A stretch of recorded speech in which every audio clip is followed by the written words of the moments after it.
بسم اللہ الرحمن الرحیم۔ فرماتے ہیں وَمِنْ ذَلِكَ قَوْلُهُ كُنَّا نَفْعَلُ كَذَا فَلَهُ حُکْمُ الرَّفْعِ أَيْضًا كَمَا تَقَدَّمَ۔ اسی طرح صحابی جب یہ کہے کہ ہم یہ کرتے تھے كُنَّا نَفْعَلُ كَذَا، اور بعد نے کہا ہے کہ جب ساتھ نبی علیہ السلام کے زمانے کا تذکرہ ہو، یعنی اذا ذکر عصر النبی صلی اللہ علیہ وسلم، ساتھ اس کے نبی علیہ السلام کا ذکر بھی کیا جائے۔ جی تو فتح المغیث میں ہے کہ یہی قول جمہور علماء کا ہے۔ فَلَهُ حُکْمُ الرَّفْعِ أَيْضًا كَمَا تَقَدَّمَ، جیسے کہ پہلے گزرا ہے صحابہ کرام کے حوالے سے۔ خطیب بغدادی نے البتہ یہ بات فرمائی ہے اس میں الکفایہ میں کہ اذا لم یکن فی الروایت ما یقتضی وقوع ذلک الی زمن رسول اللہ صلی اللہ علیہ وسلم لم یکن حجہ، کہ اگر اس روایت میں ایسا جملہ ہو یا لفظ ہو جو اس بات کا متقاضی ہو کہ اس کا وقوع نبی علیہ السلام کے دور مبارک میں ممکن نہیں، تو پھر فرماتے ہیں فلا یکن حجہ، پھر یہ حجت نہیں ہے۔ یعنی اگر کوئی ایسا قرینہ، کوئی ایسی دلالت جس سے یہ مشر ہو، یہ پتہ چلے کہ یہ چیز نبی علیہ السلام کے دور میں نہیں، تو پھر وہ مرفوع نہیں ہے۔ نا صحابہ کرام کی رضوان اللہ علیہ مجمعین کے دور میں، بالخصوص خلفائے راشدین کے دور میں صحابہ کرام یہ بات کہتے ہیں بسا اوقات کہ ہم یہ کام کیا کرتے تھے۔ اگر کسی چیز کا یہ پتہ چل جائے کسی قرینے سے، کسی چیز سے کہ یہ نبی علیہ السلام کے دور مبارک میں نہیں، تو پھر یہ اس کا حکم مرفوع نہیں ہے۔ اللہ اکبر۔ اسی طرح وہ پہلے میں نے بتلایا تھا امام ابراہیم نخعی کے حوالے سے، امام غزالی نے کہا ہے رحمۃ اللہ علیہ نے کہ اگر تابعی یہی بات کہے کانوا یفعلون، کانوا یفعلون، تابعی یہی بات کہے صحابی کے بجائے، تو یہ جملہ دلالت نہیں کرتا کہ تمام صحابہ اور تمام تابعین کا اس پر عمل تھا۔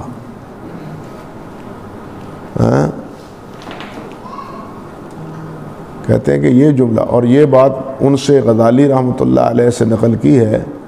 علامہ نووی نے المجموع میں، المجموع کی جلد اول صفحہ 60 ہے، صفحہ 60 ہے جلد اول۔ فرماتے ہیں وَمِنْ ذَلِكَ أَنْ يَحْكُمَ الصَّحَابِيُّ عَلَى فِعْلٍ مِّنَ الْأَفْعَالِ بِأَنَّهُ طَاعَةٌ لِلَّهِ أَوْ لِرَسُولِهِ صلی اللہ علیہ وسلم أَوْ مَعْصِيَةٌ، اسی طرح اس کو بھی حکم مرفوع کا ہے جس میں صحابی کسی عمل کے بارے میں یہ فرمائے کہ اس میں اللہ کے رسول کی اطاعت ہے، یا اللہ کے رسول کی اس میں کیا ہے، نافرمانی ہے، یہ کام کریں تو اس میں اللہ کے رسول کی نافرمانی ہے، یہ کریں تو اس میں اللہ کے رسول صلی اللہ علیہ وسلم کی فرم برداری اطاعت ہے، اللہ اور اللہ کے رسول کی۔ تو کہتے ہیں کہ یہ بھی حکماً مرفوع ہوگی، اس کو بھی مرفوع سمجھا جائے گا، جس طرح حضرت عمار رضی اللہ تعالیٰ عنہ فرماتے ہیں کہ من صام اليوم الذي يشق فيه فقد عصى ابا القاسم، کہ جو آدمی شک کا روزہ رکھتا ہے وہ ابو القاسم صلی اللہ علیہ وسلم کی نافرمانی کرتا ہے۔ بعض طبائع ایسی ہوتی ہے نا نیک، چاند نہیں، چلو جی روزہ رکھ لینے ہیں، چاند ہو گیا تدوی نہ، چاند ہو گیا چلو روزہ تو ہوئے گا ہی نا، یہ طبائع ہوتی ہیں نیک طبائع۔ بالخصوص یہ ہمارے سرحدی علاقے کے ساتھی وہ تو روزے کا بہت اہتمام، نماز کا بھی اہتمام کرتے ہیں، پر جیسے نماز کا وہ حلیہ بگاڑتے ہیں وہ آپ کے سامنے، اللہ یہ سمجھ دے۔ بہرحال روزے اور نماز کا اہتمام ضرور کرتے ہیں، اس میں کوئی شک نہیں، اور اسی اہتمام کا ایک تقاضا یہ بھی ہوتا ہے کہ چلو جی آج روزہ رکھ لیتے ہیں، امکان ہے آج کے رویت کا، چلو نہ ہوگا تو نفلی روزہ ہوگا، لیکن نہیں، یہ جو شک کا روزہ ہے یہ نافرمانی اللہ اور اللہ کے رسول صلی اللہ علیہ وسلم۔ کیوں نافرمانی ہے؟ کہ نبی علیہ السلام نے فرمایا ہے کہ روزہ چاند دیکھ کے رکھو اور عید بھی چاند دیکھ کے رکھو۔ یہاں تو کچھ رویت نہیں ہے، صرف ثواب کی نیت ہے نا، آپ کہیں کہ ثواب کی نیت ہے، لیکن یہ ثواب کی نیت بھی ایسے شک کے معاملے میں درست باعث ثواب نہیں ہے، بلکہ موجب معصیت ہے۔ حضرت عمار رضی اللہ تعالیٰ عنہ جو فرماتے ہیں کہ فقط عصا ابا القاسم، تو یہ نافرمانی کس میں ہے کہ آپ نے فرمایا ہے کہ آپ رویت سے روزہ رکھو، رویت سے افطار کرو، سمجھے یا نہیں؟ اب اگر کیا اچھا جی روزہ رکھ لیتے ہیں، ثواب ہوگا نا، روزے کا ثواب ہی ہے نا، او مولوی صاحب گناہ تو کوئی نہیں ہے نا، گناہ تو کوئی نہیں ہے نا، لیکن یہ گناہ بن گیا، اب یہ تردد بھی، یہ عمل بھی گناہ بن گیا۔ فلہذا حکم الرفع ایضاً لأن الظاہر ان ذلك مما تلقاہ عن النبی صلی اللہ علیہ وسلم او تنتہی غایت الاسناد الی الصحابی، یا سند جو ہے اس کی انتہا کہاں تک پہنچے گی؟ صحابی تک۔ اسی طرح اے مثل ما تقدم من کون اللفظ یقتضی التصریح بان المقول ہوا من قول الصحابی او من فعلہ او من تقریرہ ولا یجیء فیہ جمیع ما تقدم بل معظمہ۔ اسی طرح صحابی کے بارے میں یہی جملہ، یہی قول تابعی جب کہیں تو وہ صحابی کا قول، عمل، فعل قرار پائے گا، مرفوع نہیں۔ بالکل اسی طرح جس طرح مرفوع نبی علیہ السلام کا قول، آپ کا تقریر یا آپ کا کیا ہے فعل، جس طرح آپ کی موجودگی میں، اسی طرح صحابی کی موجودگی میں، صحابہ کے دور میں یہ ہوتا تھا، صحابہ کی موجودگی میں فلاں صحابی کے ہوتے ہوئے یہ بات ہوئی، تو یہ بھی موقوف کیا ہوگا؟ موقوف، جس طرح موقوف روایت ہوتی ہے، صحابی کا قول ہے، صحابی کا فعل ہے، صحابی کی تقریر ہے، بالکل یہاں بھی وہی کیفیت ہے صحابی کے حکماً قول ہونے کی، فعل ہونے کی، تقریر ہونے کی، اور یہ فی جمیع ما تقدم، بل تمام میں نہیں، تمام میں نہیں، بل معظمہ، بلکہ اکثر میں، جو اکثر ہے اس میں، زیادہ میں، وہاں ہر چیز نبی علیہ السلام کی نسبت سے تھی، اس لیے ہر چیز وہاں جو ہے نا وہ حکماً مرفوع ہوگی، لیکن یہاں ہر چیز وہ موقوف صحابی کا قول، فعل، تقریر نہیں ہوگا، بلکہ اکثر میں ہوگا۔ وَالتَّشْبِيهُ لَا تُشْتَرَطُ فِيهِ الْمُسَاوَاةُ مِنْ كُلِّ جِهَةٍ، اس لیے کہ تشبیہ جو ہے کذالک جو کوئی کہی تھی ہم نے، کذالک اسی طرح، تشبیہ ہر بات میں نہیں ہوتی، بلکہ کس میں ہوتی ہے؟ اکثر میں ہوتی ہے، ہر جہت میں نہیں ہوتی بلکہ اکثر میں۔ وَالتَّشْبِيهُ لَا تُشْتَرَطُ فِيهِ الْمُسَاوَاةُ، تشبیہ میں شرط نہیں ہے کہ وہ تمام جہتوں سے برابر ہو، من کل جہت، ہر جہت سے۔ وَلَمَّا أَنْ كَانَ هَذَا الْمُخْتَصَرُ شَامِلًا لِجَمِيعِ أَنْوَاعِ عُلُومِ الْحَدِيثِ، فرماتے ہیں جب یہ مختصر سا ہمارا رسالہ یہ انواع علوم الحدیث کی تمام ذاق و مباحث کو شامل ہے، تو فرماتے ہیں استرت تو منہ الی تعریف صحابی ہے، تو میں نے قصد کیا اس میں صحابی کی تعریف کے لیے، استرت تو استدراج الشے یعنی ذکر کرنا، یاد آنا، قصد کرنا۔ الا تعریف صحابی ہے، صحابی کی تعریف کہ وہ کیا ہے، من ہوا، صحابی کون ہوتا ہے؟ فرماتے ہیں فقلت، تو میں نے کہا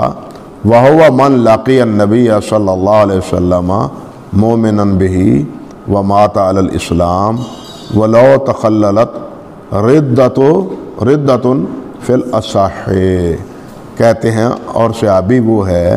جو نبی علیہ السلام سے ملا ہے ایمان کی حالت میں، مومنن بہی، اس حالت میں کہ وہ آپ پر ایمان لانے والا تھا، ومات علی الاسلام، اور اسلام پر ہی وہ فوت ہوئے، ولو تخللت ردتن، اگرچہ درمیان میں خلل آ گیا کس کا؟ ارتداد کا اگر خلل آ گیا تو پھر بھی بعد میں وہ مسلمان ہو گیا تو اصح قول کے مطابق وہ بھی صحابی ہے، وہ بھی کیا ہے؟ صحابی ہے۔ صحابی کی تعریف کے بارے میں حافظ رحمۃ اللہ علیہ نے ذکر کیا ہے کہ شیخ ابو عبداللہ ابن رشید نے اس کی تعریف میں پورا یہ کتاب لکھی ہے، ایضاح المذاہب فی من اطلق علیہ اسم الصاحب، یہ در القاملہ میں اس کا ذکر کیا ہے۔ یہ الدر القاملہ میں حافظ ابن حجر نے ذکر کیا ہے، ان کے ترجمے میں جلد 4 صفحہ 230۔ اسی کتاب کا حافظ ابن حجر نے الاصابہ میں بھی کیا ہے اور فتح المغیث میں حافظ سخاوی نے بھی کیا ہے۔ اللہ اکبر کبیرہ، اللہ اکبر کبیرہ، اللہ۔ والمراد باللقاء، کہتے ہیں کہ یہ جو ہم نے کہا لقاء ملاقات، لاقیہ، تو ملاقات سے مراد کیا ہے؟ ما ہوا اہم من المجالسہ والممشات ووصول احدہما الی الآخر وإن لم يقالمه وتدخل فيه رؤية احدهما الآخر سواء كان ذلك بنفسه او بغیرہ۔ لقاء سے مراد یہ ہے، یہ عام ہے کہ وہ آپ کی مجلس میں بیٹھا ہو، آپ کے ساتھ آپ کے ہمراہ چلا ہو، یا دونوں میں سے کسی ایک نے دوسرے کو پایا ہو، یا یہ کہ ایک نے دوسرے کے ساتھ کلام کیا ہو، وَتَدْخُلُ فِيهِ، اور اس میں وہ بھی داخل ہے رؤیۃ احدہما الآخر، ایک کا دوسرے کو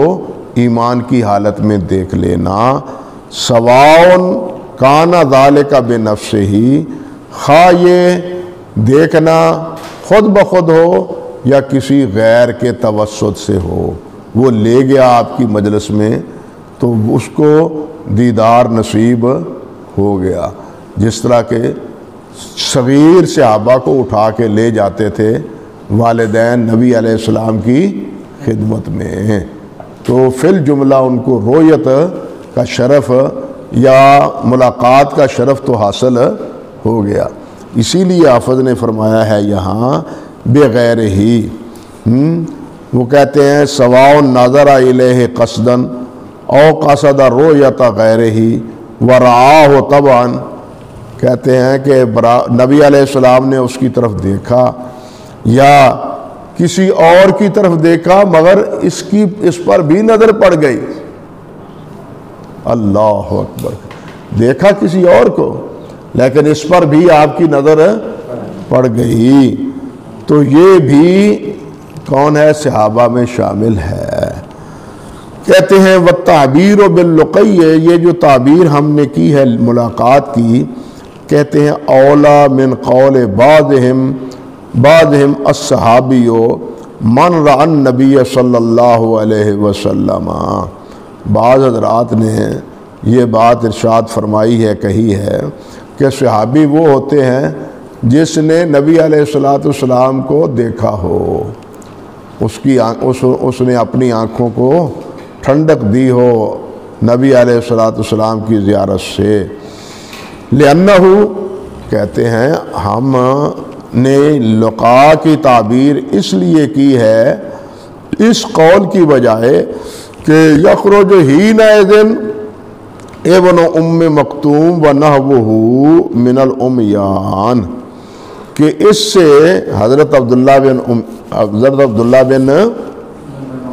ام مکتوم رضی اللہ تعالی عنہ نکل جاتے ہیں، اور ان جیسے دوسرے بھی نابینے، وہ نابینے کتنے تھے؟ تنقیح و فہوم اہل العصر میں حافظ ابن جوزی رحمۃ اللہ علیہ نے یہ تفسیر اس کی دی ہے، اور حافظ عراقی رحمۃ اللہ علیہ نے یہاں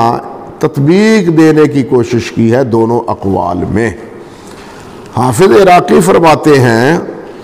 یوں کہا جائے گا یقال من ذکر الرؤیا بناء علی الغالب،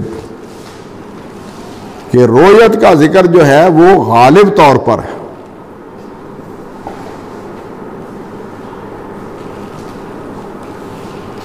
رویت کا مراد ان کی کیا ہے؟ غالب طور پر، اور ساتھ یہ بھی او ان یکون مرادہم ما زوال المانع، یا یہ کہ جنہوں نے رویت کا حکم لگایا ہے ان میں یہ کہ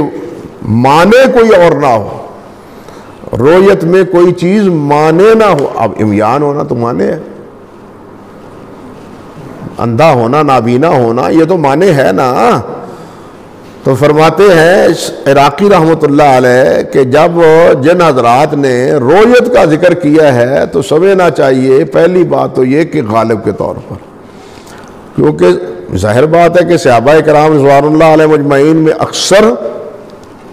صاحب رویت تھے، بینا تھے بحمد اللہ۔ اور دوسری بات یہ کہ یا یہ کہ کوئی چیز مانے نہ ہو رویت سے، وہ مانے سب سے بڑی کیا ہے؟ بصارت کا جانا، نابینا ہو تو پھر تو مجبوری ہے، ورنہ کہتے ہیں کہ رویت اس کو حاصل ہو۔ تو یہ توفیق دینے کی کوشش کی ہے حافظ عراقی رحمۃ اللہ علیہ نے۔ فرماتے ہیں وَنَاوُلْ وَهُمْ صَحَابَةٌ بِلَا تَرَدُّدٍ وَاللُّقَيْ فِي هَذَا التَّعْرِيفِ كَالْجِنْسِ، کہتے ہیں کہ یہ نابینے یقیناً بلا تردد صحابہ ہیں، اور یہ ہماری تعریف میں جو لقاء ہے یہ جنس کے زمرے میں ہوا، فی حاضر تعریف کل جنس، وہ اس تعریف میں صحابی کی تعریف میں یوں سمجھیے اس کی حیثیت کیا ہے؟ ایک جنس کی، ایک نوع کی ہے۔ یہ صحابی کی ایک کیفیت، اس میں ایک شرط وہ ہے کہ جس میں یہ ہو کہ وہ نبی علیہ الصلوۃ والسلام سے ملا ہو۔ دوسری شرط کیا ہے؟ وَقَوْلِ مُؤْمِنًا، یہ کہتے ہیں وہ جنس ہے اللقاء، اللقیہ، یہ لقاء کا ہونا ایک جنس کی حیثیت ہے، ملاقات ہو، ملاقات کیسے؟ جیسے کیسے بھی ہو۔ اب اس میں سے جو مومن ہے، اب ملا تو کافر بھی ہے، منافق بھی ہے، رویت بھی ہے، منافق کو تو نبی صلی اللہ علیہ وسلم کے پیچھے نمازیں پڑھنے کا بھی موقع ملا ہے، لیکن اس جنس سے خارج ہے کون؟ فرماتے ہیں وَقَوْلِ مُؤْمِنًا كَالْفَصْلِ يُخْرِجُ مَنْ حَصَلَ لَهُ اللِّقَاءُ الْمَذْكُورُ، جس سے نکل جاتا ہے وہ آدمی، وہ صاحب جس کو لقاء حاصل ہو، لیکن فی حال کونہ کافراً، لیکن اس حالت میں ملاقات ہے لیکن وہ تھا کیا؟ کافر۔ وہ کون تھا؟ کافر تھا یا منافق تھا۔ منافق بھی کافر ہی ہوتے ہیں، لیکن اس کو منافق کو کافروں سے جدا اس لیے کیا گیا کہ فی الجملہ اس کو ایک یک گنا نبی علیہ الصلوۃ والسلام کے ساتھ اٹھنا بیٹھنا حاصل تھا، لیکن اس کے باوجود بھی اس کا جرم اتنا زیادہ ہے اس کافر سے کہ اس بے ایمان نے سب کچھ دیکھنے کے باوجود کفر کی راہ اختیار کی۔ اسی لیے یہ منافق جو ہے یہ سب سے نیچے گڑھے میں ہوگا، ان المنافقین فی الدرک الاسفل من النار، کیونکہ یہ سب دیکھتا ہے سب کچھ سنتا ہے، اور نبی علیہ الصلوۃ والسلام کے اعجازات سے خود اپنی آنکھوں سے ان کا مظاہرہ کرتا ہے، مگر اس کے باوجود کافروں کا ساتھ نہیں چھوڑتا اور مومنوں کو اپنے ساتھ نہیں ملاتا، ان کا ہم نوا اور ہم درد نہیں بنتا، اس لیے اس کا جرم کیا ہے؟ ڈبل ہے۔ قرآن مجید میں بھی کیسے ہے؟ قرآن مجید میں ہے نا کہ اللہ ذوالجلال نے فرمایا کہ وہ لوگ جو ایمان لاتے ہیں پھر کفر اختیار کرتے ہیں، پھر ایمان لاتے ہیں پھر کفر اختیار کرتے ہیں، ہے نا قرآن مجید میں یہ آیت ہے، تو ان کا سزا بھی اللہ ذوالجلال نے ڈبل رکھی، اور یہی وجہ ہے کہ ازواج مطہرات کو بھی اللہ ذوالجلال والے کرام نے یہ فرمایا کہ اگر تم یہ غلطی تم سے ہو تو پھر یاد رکھنا جس طرح تمہارا مرتبہ زیادہ ہے پھر اس کا وزر بھی زیادہ ہو۔ فرماتے ہیں وقولی بہی فصل ثان یخرج من لقیہ مؤمنا لیکن بغیر ہی من الانبیاء، کہتے ہیں کہ یہ فصل ہے جس سے نکل جاتا ہے وہ صاحب جو مومن ہونے کے ناطے ملتا ہے لیکن دوسرے انبیاء سے، نبی علیہ الصلوۃ والسلام سے نہیں، لیکن بغیر ہی من الانبیاء، اللہ دوسرے انبیاء سے وہ ملا ہے، یا یہ کہ دوسرے انبیاء پر وہ لاقیہ مومنا، وہ ملاقات کی ہے اس نے ایمان کی حالت میں۔ کہتے ہیں لیکن حل یخرج من لقیہ مومنا بأنہ سیبعث ولم یدرک البعث، اب وہ تو ہے نہیں، لیکن یہ تو ممکن ہے نا کہ جو آپ کو مومن ہونے کی نیت سے ملا لیکن آپ کی بعثت کو اس نے پایا نہیں۔ پہلے انبیاء کا کوئی پیروکار وہ نبی علیہ الصلوۃ والسلام کے دور مبارک تک تو تھا نا، لیکن میں نے عرض کیا ہے کہ یہ تو ہے نا کہ وہ دور فطرت میں ہو،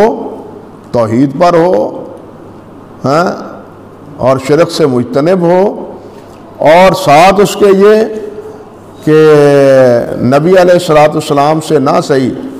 وہ اللہ کے دین پر، اللہ رب العزت پر ایمان بھی رکھتا ہو، تو کیا یہ آدمی جو نبی علیہ الصلوۃ والسلام سے ملتا ہے اس دور میں جب آپ کی بعثت نہیں ہوئی،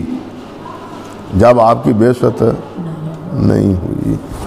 حافظ صاحب رحمۃ اللہ علیہ جو بات فرماتے ہیں وہ ارشاد ان کا یہ ہے، حال یخرج لہ من لقیہ مومنا بانہ سیبعث ولم یدرک البعث فیہ نظر، کہتے ہیں اس میں نظر، یہ قابل غور مسئلہ ہے، اللہ اکبر کبیر۔ اب بحیرہ راہب ہے، بحیرہ راہب ہے، ورقہ بن نوفل ہے، اب یہ بھی دیکھیں ورقہ بن نوفل ہے، تو ورقہ بن نوفل نے تو یہاں تک بھی کہہ دیا تھا کہ اگر میں ان کی نبوت کو پاؤں تو آپ کا ساتھی بنوں، تو ایمان لے آیا تھا، لیکن ورقہ کو کوئی صحابی، بحیرہ راہب کو بھی اسی طرح کوئی صحابی ذکر نہیں کرتا۔ حافظ رحمۃ اللہ علیہ نے بحیرہ راہب کو فصل الرابع میں ذکر کیا ہے، فصل الرابع میں، جس کو غلطی سے لوگ صحابی سمجھتے ہیں حالانکہ وہ صحابی نہیں ہے، یعنی فصل رابع میں ان کو ذکر کیا ہے کہ جن کو فی الجملہ غلطی سے کسی نے صحابہ میں شامل کر دیا کہ وہ مگر وہ صحابی نہیں ہیں۔ حافظ ابن عبد البر رحمۃ اللہ علیہ نے الاستیاب میں دراصل کیا کیا ہے، الاستیاب میں ان تمام حضرات کو ذکر کر دیا ہے جو نبی علیہ الصلوۃ والسلام کے دور میں تھے، بغیر اس شرط کے کہ وہ ایمان کے ساتھ تھے یا اس وقت بعثت کا مسئلہ تھا یا نہیں، اس تفریق کے بغیر تمام کو انہوں نے اس میں ذکر کر دیا تھا۔ اللہ اکبر کبیرہ۔ مگر حافظ رحمۃ اللہ علیہ نے اگرچہ اس کتاب کی نظر ثانی نہیں کر سکے، جس طرح کہ سخاوی رحمۃ اللہ علیہ نے الجواہر والدرر میں کہا ہے لیکن پھر بھی یہ تقسیم کر کے نا فصل اول، فصل ثانی، فصل رابع، ثالث، فصل رابع، اس فصول میں تقسیم کر کے درجہ بندی ان کی کر دی ہے، جس سے ہم جیسے طالب علموں کو یہ پتہ چل جاتا ہے کہ یہ کس درجے اور مرتبے کے ہیں، صغیر صحابی ہیں، کبھی بڑے ہیں، یا کیا ان کے صحابی ہونے کی کیا نوعیت اور کیا کیفیت ہے، سمجھے یا نہیں؟ تو حافظ فرماتے ہیں فی نظر، اس میں نظر ہے، وقولی، اور میرا یہ کہنا، ومات علی الاسلام، کہتے ہیں فصل ثالث، یہ تیسری فصل ہے، یخرج من ارتد بعد ان لقیہ مؤمنا بہ، فرماتے ہیں کہ اس سے وہ نکل جاتا ہے جو مرتد ہوتا ہے اس کے بعد کہ وہ آپ سے ملا عذرب ایمان، آپ پر ایمان لاتا ہوا وہ ملا ہے، ایمان کے ساتھ وہ آپ سے اس نے ملاقات کی ہے، لیکن ماتا علی الردہ، لیکن وہ ارتداد میں مر گیا، ارتداد ہی میں فوت ہو گیا، جیسے کہ کہتے ہیں عبید اللہ بن جاش ہے، اصل میں ان کا نام صحیح جو ہے نا یہ عبداللہ بن جاش ہے یا عبید اللہ بن جاش ہیں، اللہ اکبر کبیرہ، یہ وہی ہے نا جو حضرت ام حبیبہ سے نکاح تھا اور ہجرت کر کے گئے تھے وہاں، کہاں؟ حبشہ میں، اور حبشہ میں جا کے وہ نصرانیت انہوں نے اختیار کر لی تھی، بعض یہ کہتے ہیں کہ وہاں وہ فوت ہو گئے تھے، نصرانیت قبول نہیں کی تھی، لیکن ابن کثیر نے بھی، حافظ ابن حجر نے بھی یہ ذکر کیا ہے رحمہم اللہ نے کہ انہوں نے عیسائیت قبول کر لی تھی اور پھر اسی عیسائیت میں وہ فوت ہوئے۔ تو ام حبیبہ کا نکاح اس نے حبشہ کے بادشاہ نے وہ کیا کیا تھا، نبی علیہ السلام سے کر دیا تھا۔ وابن اختل، اللہ اکبر کبیر، یا ابن اختل، اور اس کا نام بھی عبداللہ بن اختل تھا، بعض کہتے ہیں کہ حلال تھا، اللہ اکبر کبیر، اللہ اکبر کبیر، ابن اختل، یا اسی طرح ربیہ بن امیہ بن خلف، یہ فتح مکہ کے وقت مسلمان ہوئے تھے، اور ان کی حدیث امام احمد بن حنبل نے ذکر بھی کی ہے، اور اللہ اکبر کبیرہ، مگر حضرت عمر فاروق رضی اللہ تعالی عنہ کے دور میں یہ مرتد ہو گئے، اور کہا ہے کہ شاید امام احمد بن حنبل کو اس کے ارتداد کا پتہ نہیں چلا، یہ بات کہی ہے حافظ ابن حجر رحمۃ اللہ علیہ نے فتح الباری میں، فتح الباری کی جلد 7 اور صفحہ نمبر 4، صفحہ 7 اور جلد نمبر 4 میں فرماتے ہیں وقولی ولو تخللت ردہ، اور میرا یہ کہنا کہ اگرچہ خلل آیا ہو، وقت گزرا ہو، درمیان میں وقت گزرا ہو، کس میں؟ ارتداد میں، اے بین لقیہ لہو مومنا بہ و بین موتہ علی الاسلام، نبی علیہ السلام کے ساتھ ملاقات اور بین موتہ علی الاسلام، اور اس کی اسلام پر موت کے بابین، یعنی ارتداد اس نے اختیار کیا لیکن بعد میں وہ اسلام اس نے پھر قبول کر لیا۔ اب یہ جو دور ہے اسلام لانے کے بعد ارتداد کا، اور ارتداد سے لے کے اسلام کا، یعنی ارتداد سے لے کے اسلام تک کا یہ دور، کہتے ہیں فَإِنَّ اسْمَ الصُّحْبَةِ بَاقٍ لَهُ، تو اس پر کیا ہے؟ صحبت کا، صحابی ہونے کا اسم یہ اس کے لیے باقی ہوگا۔ سواء ارجع الی الاسلام فی حیاتہ صلی اللہ علیہ وسلم او بعدہ، اگرچہ اس نے اسلام کی طرف رجوع نبی علیہ السلام کی حیات طیبہ میں کیا ہو یا آپ کے انتقال کے بعد، وَسَوَاءً أَلْقِيَهُ ثَانِيًا أَمْ لَا، خواہ آپ کے ساتھ دوبارہ ملاقات ہوئی یا نہیں ہوئی۔ کہتے ہیں کہ یہ صحابی ہے اور اس کو صحابی شمار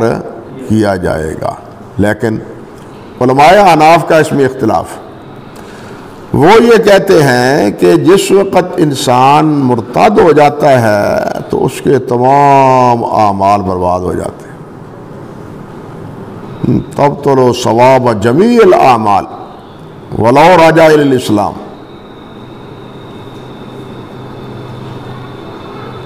اگر اس نے حج کیا ہے تو دوبارہ حج کرنا پڑے گا، حج بھی باطل ہو گیا۔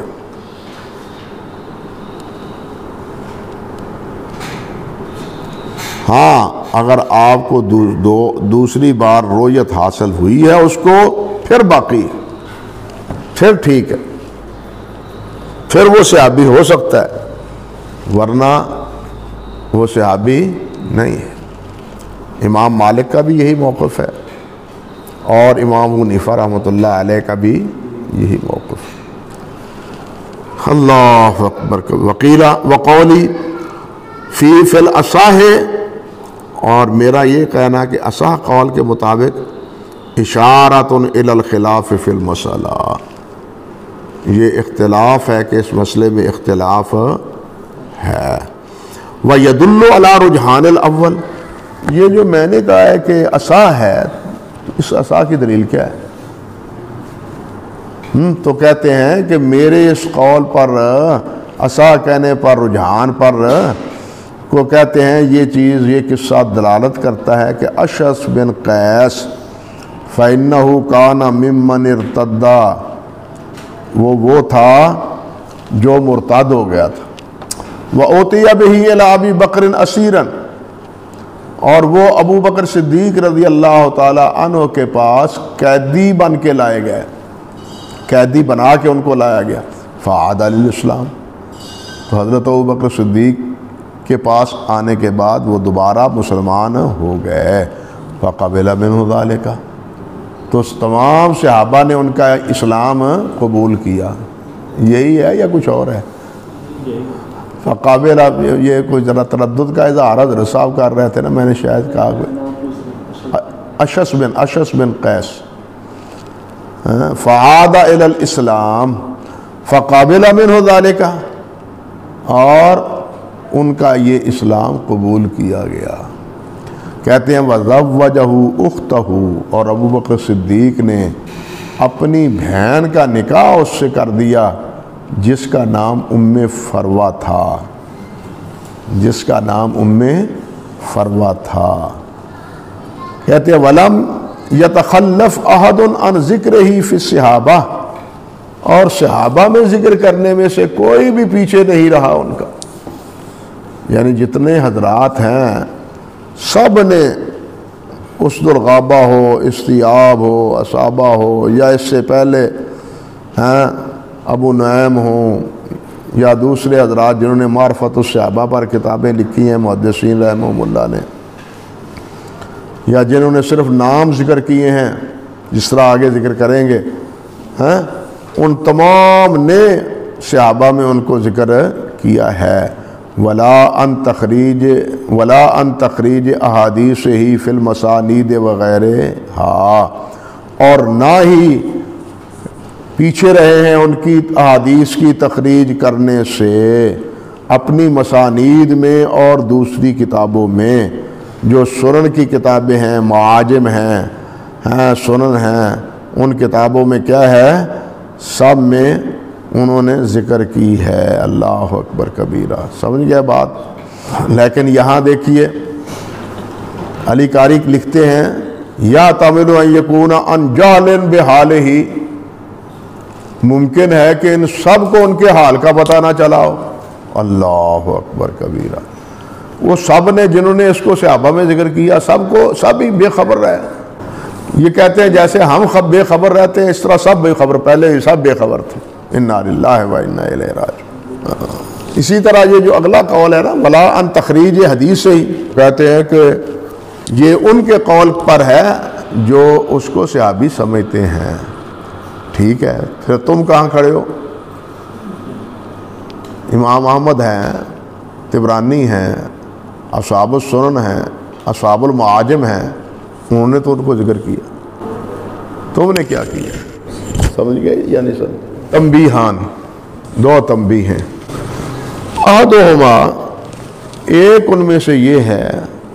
کہ لا خفاء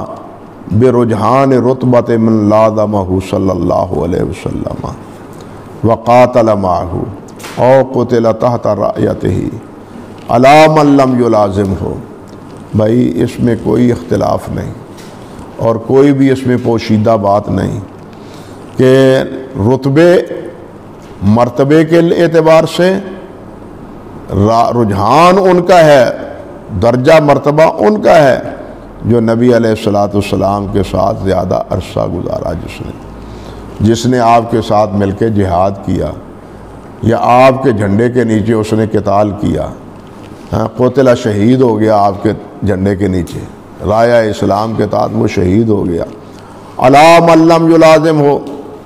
ان کا مرتبہ بہت بلند تر ہے نسبتاً ان کے جن کو یہ ملازمت، یہ موافقت میسر نہیں آئی. او لم یحضر معہ مشہدا، یا ان کو کوئی مشہد میں یعنی مارکے میں حاضرے کی سعادت نہیں ملی. وعلی من کلمہ یسیرا، اور اس پر بھی جس نے بہت کلام کیا ہو. او ما شاہ قلیلا، او ما شاہ قلیلا، یا آپ کے ساتھ بہت کم چلا ہو. اور رآہ علی بعد، یا دور سے دیکھا ہو. او فی حال طفولیہ، یا بچپن سے میں دیکھا ہو. وَإِنْ كَانَ شَرْفُ صُحْبَةِ حَاصِلًا لِلْجَمِيعِ، اگرچہ تمام کو شرف صحبت حاصل ہے، لیکن جنہوں نے نبی علیہ الصلوۃ والسلام کے ساتھ اتنا وقت زیادہ گزارا، یا جن کو نبی علیہ الصلوۃ والسلام کے ہمراہ مل کے کفار کے خلاف قتال کا موقع ملا، یا جو آپ کے جھنڈے کے نیچے قتال کرتے ہوئے شہید ہو گئے، ان کا مرتبہ ان سے بہرحال فائق ہے. اللہ سبحانہ و تعالیٰ نے اس کی تقسیم خود قرآن مجید میں کی ہے. آپ جانتے ہیں والسابقون الاولون من المہاجرین. اسی طرح لا یستوی من انفق من قبل الفتح وقاتل اولئک اعظم درجہ من الذین انفقوا من بعد وقاتلوا وَقُلًّا وَعَدَ اللَّهُ الْحُسْنَى. درجہ اپنی جگہ سے ہے، مرتبہ اپنی اعتبار سے ہے، لیکن صحابی ہونے کے ناطے تمام کے ساتھ جنت کا وعدہ اللہ سبحانہ و تعالیٰ نے کیا ہے. وَمَنْ لَيْسَ لَهُ مِنْهُمْ سِمَاعٌ، کہتے ہیں کہ جس کو سماع حاصل نہیں ہے، صرف رویت ہے یا دور سے دیکھا ہے، فحدیث مرسل من حیث الروایہ، تو ان کی حدیث مرسل ہے روایت کے اعتبار سے. وَهُمْ مَا ذَلِكَ مَعْدُودُونَ فِي الصَّحَابَةِ، لیکن وہ صحابی ہیں. لِمَا نَالَوْهُ مِنْ شَرْفِ الرُّؤْيَا، اور یہ اس لیے کہ انہیں کیا ہے،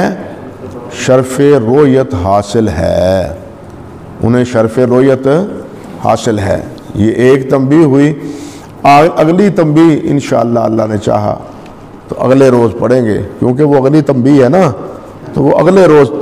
پر ہی رکھیں اس کو.